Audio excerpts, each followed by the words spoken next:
фитри рӯзая аз номи падар, модар, хоҳар, бародар метавонем як нафар ба ҷои 10 кас чиям. بسم الله الرحمن الرحیم.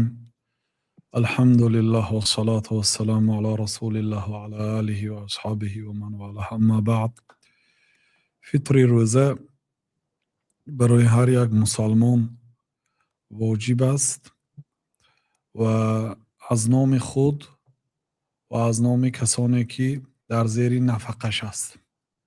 اگر پدر و مادرتان در زیر نفقه شما باشد، در خانه شما زندگی میکرده باشند، بله، فقط ضرور هست که دیگر آدم‌های غیر فرزندای نابالغ، دیگر فرزندای بالغ یا همسر و پدر و مادر اینا رو آگاه میکنید که من صدقه فطری عائله رو برآورده ایستادم از نام همه.